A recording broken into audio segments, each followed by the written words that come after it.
Hey folks, welcome to Roll of Law. Today I want to talk about how you can fight back against the new version of the OGL that Wizards of the Coast is trying to push forward. And if you're not familiar with this issue, I've done some deep dives into this in previous videos, but very briefly, Wizards of the Coast had an OGL 1.0a, and that allowed for a great deal of third-party content to be created. And that's really helped Dungeons & Dragons be a really interesting and vibrant game. There's a whole bunch of material out there that's available for use. And now they want to change the deal, and they want to really restrict that, and they really want to shut down a lot of that content. So this is going to harm third-party content creators, but it will also harm anyone else who just likes playing the game because that content won't be out there. So they were going to do an announcement today to talk about sort of new developments, and they canceled that abruptly, and we're not really sure why, but there's been a lot of discussion as to how people can try to fight back and try to keep this new version from happening. And one thing people are suggesting is, calling in and sending emails.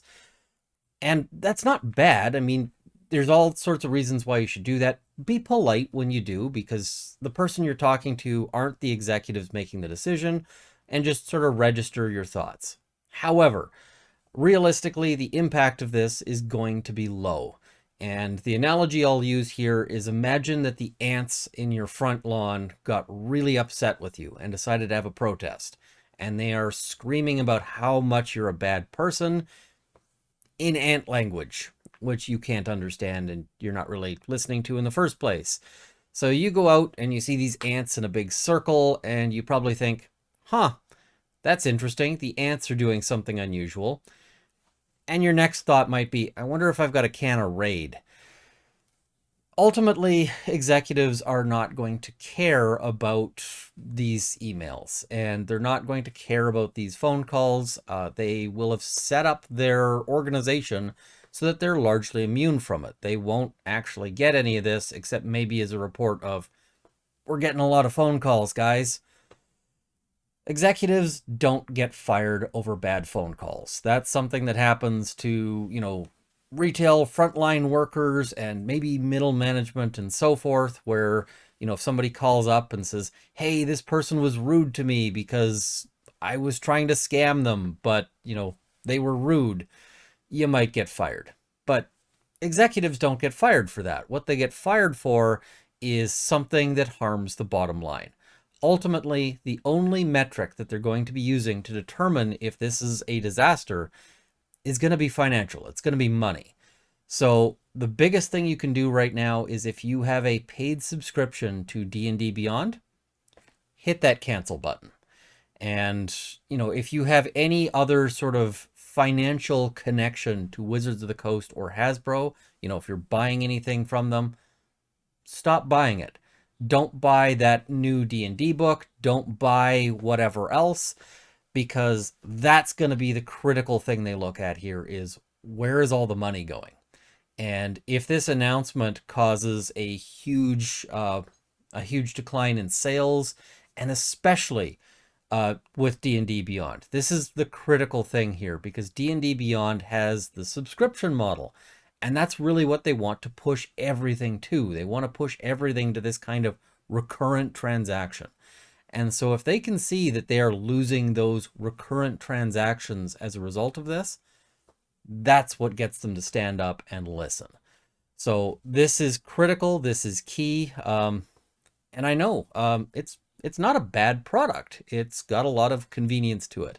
This may mean moving characters over to, just old school pen and paper or onto a PDF, and it's worth it. I mean, it's worth going through whatever sort of hassles it takes to move your campaign over to something else rather than deal with this, because the impact of this down the road will be huge. And if they don't get the pushback now, it'll be too late. They'll ram this through and they won't ever dial it back. That's probably what they were hoping to do with the announcement, is to just say, you know what, we're going forward. We'll eat the criticism right now, And there's been a lot of speculation that the reason why the announcement didn't happen is that there have been so many D&D Beyond subscription cancellations that it actually kind of jammed up the web page.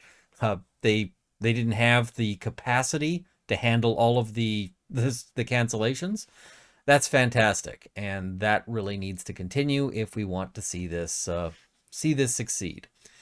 Now, it's also worth talking about what does success look like here, because I can virtually guarantee that what we're going to be pitched here is going to be something that they're going to try to present as, we've heard the community, we're listening to you guys, we're going to dial back some of the really bad stuff, and, yay, you won.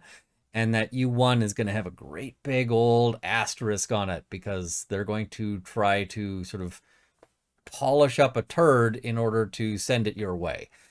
So some critical things that we'll need to be looking for is a new license that is irrevocable. And maybe the way to go is just the 1.0A license redone with that word introduced, because that way we sort of cut off this argument that they're trying to make here about how, oh yeah, we're canceling it.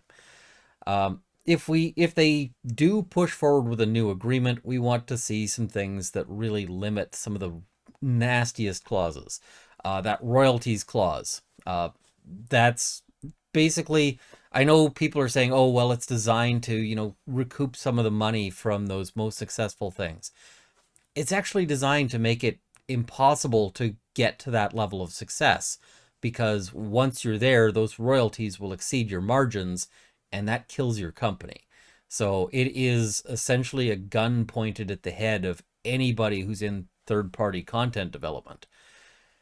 So that really needs to go. So too do the clauses that let them kick anyone out of the OGL because they don't like them. I know they've dressed this up as saying, hey, we're looking to address, racist, sexist, homophobic, etc. content. But they've said that that gets to be at their sole discretion, and they don't even have to be fair to you in doing it.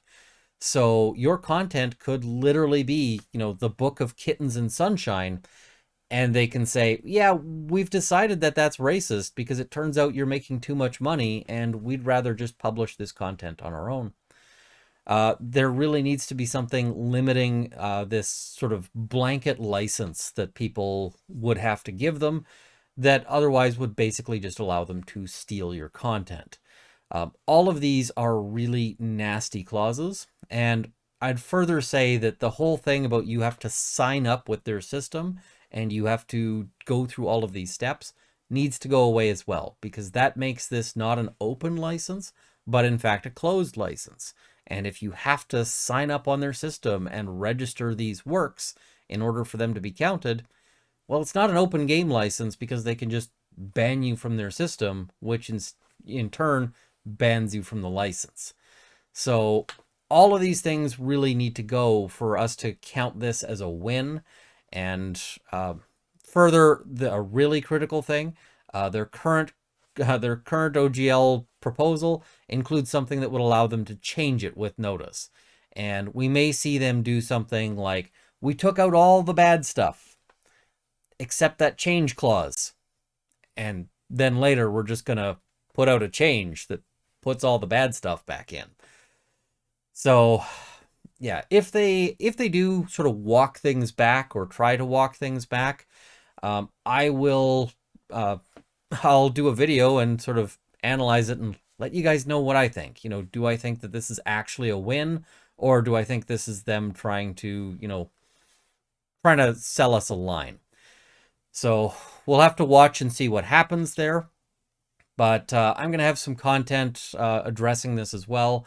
One of the things I'm thinking of doing, and let me know in the comments section below if you think it's a good idea, is just taking one of my D&D adventures and sort of rewriting it to comply with what I think would be copyright compliant even without a license. So how to put out a D&D adventure, or at least, and again, not as legal advice, but just as kind of a demonstration of my take on a particular adventure, but how to sort of de-Wizards of the Coast and de-OGL an adventure such that it might be something that you could put out without using the OGL.